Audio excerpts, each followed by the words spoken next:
7 de la mañana con 19 minutos, gracias por seguir con nosotros. Hay optimismo frente al inicio de labores de la Comisión de Expertos Internacionales contra la Corrupción, luego de que se hiciera oficial su conformación. Este lunes, la magistrada guatemalteca Claudia Escobar, quien forma parte de este grupo, aseveró ayer en este mismo espacio que la expectativa principal es colaborar en la lucha contra la corrupción. Escuchemos. Hay que entender que son dos fases y esta es una fase previa en el que se va a hacer un análisis de cuál es la situación, cuáles son, digamos, las prioridades para la sociedad ecuatoriana en cuanto a esta lucha contra la corrupción y en la medida de las posibilidades del grupo de expertos colaborar y contribuir con las instituciones para el fortalecimiento de las mismas. Un análisis global de cuál es la situación que impide, digamos, que las instituciones se fortalezcan y luchen contra la corrupción. Más que un análisis de casos, un análisis de los mecanismos que existen para poder combatir este flagelo. Nuestra invitada para abordar este tema es Dora Ordóñez, viceministra anticorrupción, a quien saludamos en este momento. Buenos días, gracias por acompañarnos. Ya escuchábamos la apreciación de la magistrada guatemalteca Claudia Escobar acerca de esta comisión que trabajará en nuestro país. ¿Qué expectativas tiene el gobierno de que efectivamente esta comisión pueda ayudar a reducir los índices de corrupción y a mejorar también el sistema, el engranaje que lastimosamente ha permitido que se presenten muchos hechos de corrupción? Bienvenida, gracias. Gracias, Sofía. Buen día. En realidad la expectativa más que del gobierno nacional creo que le corresponde a la ciudadanía. El gobierno nacional hace 2 años se había comprometido ya en mantener acciones concretas para la lucha contra la corrupción. Nosotros entendemos como Secretaría Anticorrupción que la conformación de este grupo de expertos que además ha dejado algunas de sus actividades personales para poder sumarse a esta iniciativa del gobierno nacional, que dicho sea de paso, está acompañada por las Naciones Unidas. Yo creo que ese es quizás el elemento más importante, porque mucho se dice, el gobierno no puede conformar una comisión para ser juez y parte de sus propios actos. Además, el presidente ha dicho, vamos a investigar y a apoyar la investigación de los casos de corrupción de antes, los de ahora y los que podrían venir. Para eso está la comisión también, para generar procesos de renovación en instituciones, inclusive si eso es necesario, de reforma legislativa también, para que la política pública implementada desde las instituciones del Estado ecuatoriano puedan prohibir y además erradicar este mal que es la corrupción. Todos los países de Latinoamérica, lamentablemente, y en el mundo en general, lamentablemente padecen las consecuencias de la corrupción. En el caso del Ecuador, lo que queremos es aprender de las buenas experiencias y las buenas prácticas, como por ejemplo el caso de Guatemala, y de hecho tenemos un guatemalteco dentro de la comisión, que además, Sofía, actuarán de manera independiente. No es que están contratados por el gobierno nacional, sino más bien están acompañados por un proceso en donde se vuelven consejeros de la presidencia, pero luego actúan de manera independiente acompañado por las Naciones Unidas. ¿Cuáles serán esas potestades y cómo se podrán aplicar las correcciones a los sistemas que encuentren fallidos en nuestro país? Las instituciones del Estado, particularmente la Fiscalía, creo yo que será la más y la mejor beneficiada del trabajo de esta comisión, porque claro, tiene una condición de asesoramiento para el gobierno nacional. Los casos en denuncias, los casos en procesos de investigación, la recuperación de activos, además la prevención y la educación, que para nosotros es un eje importante, porque además involucra a toda la sociedad y la colectividad, son los ejes sobre los que trabajará en este caso la comisión.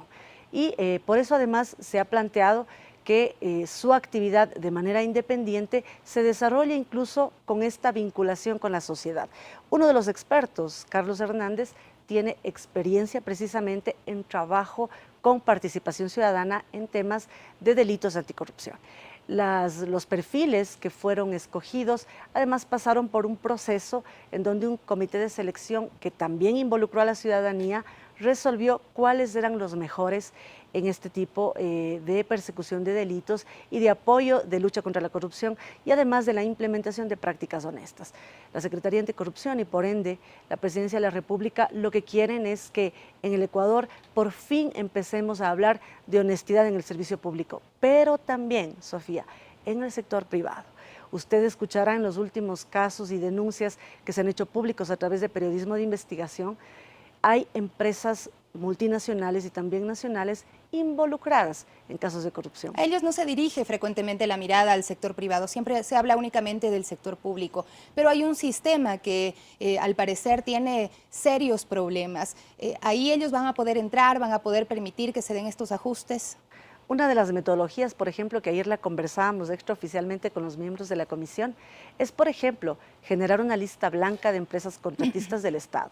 Es decir, que pasen por un proceso previo de selección en donde el mecanismo lo definirá la comisión de expertos. Esa será una recomendación, entiendo yo, para que cuando se genere contratación pública, que es en donde mayormente existen actos de corrupción, estas empresas que son las oferentes tengan la capacidad de hacerlo con prácticas honestas. Hacia allá queremos ir. No es imposible, ha pasado en otros países, pero obviamente requiere el esfuerzo y la confluencia de no solo el sector privado, sino también el público y en general la ciudadanía. Porque además, Sofía, hay microprácticas de corrupción, incluso en los colegios, cuando, por ejemplo, un estudiante decide copiar. Eso es lo que necesitamos cambiar. Así es una conducta que hay que cambiar en todos los niveles, pero nos preocupa en mayor medida lo que sucede en el tema, por ejemplo, de contratación de grandes obras, y resulta que los dineros con los cuales se soborna muchas veces no llegan a estar en cuentas de nuestro país, sino están en paraísos fiscales, en cuentas en el extranjero.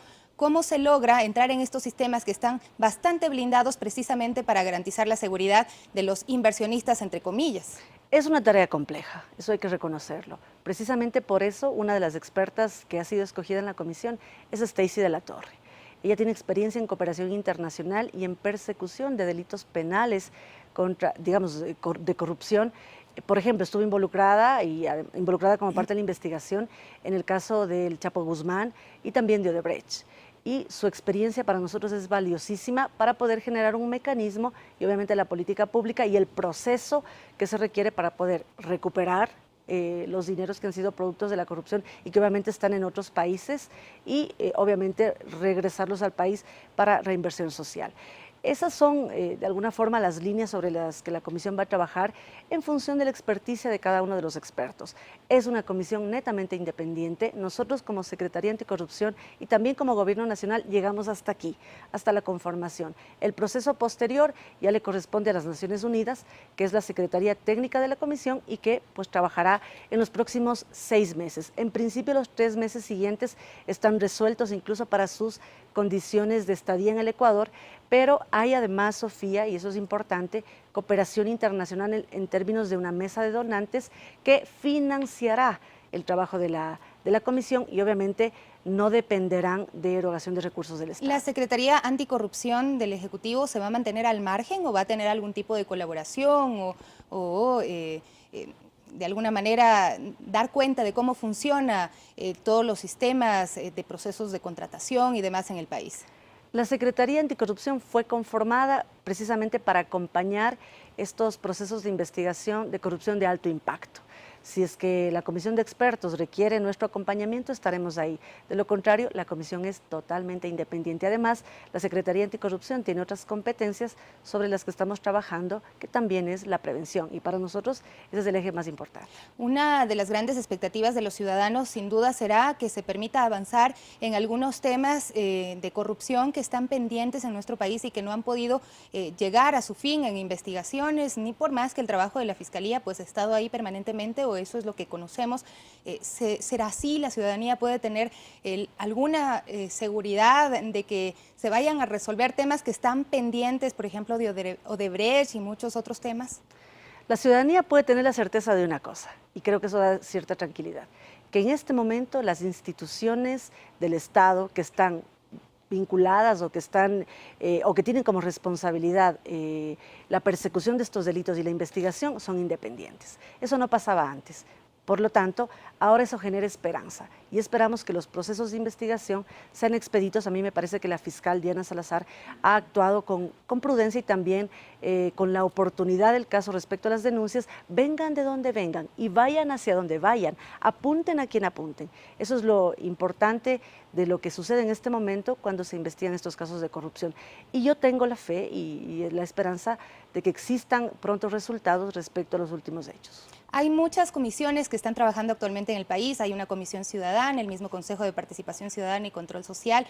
Ahora esta comisión, pues son bastantes organismos. ¿Se podrá juntar las iniciativas y llegar a un consenso y sobre todo a la resolución de estos temas de corrupción que han afectado al país? Yo creo que más que un consenso es la suma de los esfuerzos. De donde vengan, no importa. Tan es así que la Secretaría Anticorrupción, cuando ha escuchado de denuncias y se han hecho públicas por parte de organismos de la sociedad civil, nosotros las hemos retomado y hemos tratado de canalizarlas a través de las instituciones que podrían y que tienen que hacer la respectiva investigación. Todos los esfuerzos son importantes. Lo que sí hay que pensar es que hay que erradicar la corrupción como un comportamiento natural de la ciudadanía. Y ese es un esfuerzo que nos compromete para mucho tiempo. Sabemos que no es fácil, lo decía, pero yo creo que tenemos buena expectativa y todas las iniciativas son aceptables. A propósito del doctor Julio César Trujillo, que en este momento pues conocemos de su estado de salud delicado, ¿qué decir acerca de su trabajo? Con mucha tristeza he escuchado la noticia el día de ayer, más allá de las especulaciones y los comentarios que lamentablemente se hacen de manera pública en redes sociales y que eso sí hay que rechazarlos inclusive en contra del doctor. Nosotros nos solidarizamos y esperamos que su condición de salud mejore. Yo reconozco y valoro lo que hizo en un momento que era crucial para el país, recuperar precisamente la institucionalidad y la independencia de los poderes del Estado. Y eso le debemos al doctor, sin duda. Muchísimas gracias por acompañarnos. Estaba con nosotros Dora Ordóñez, viceministra Anticorrupción.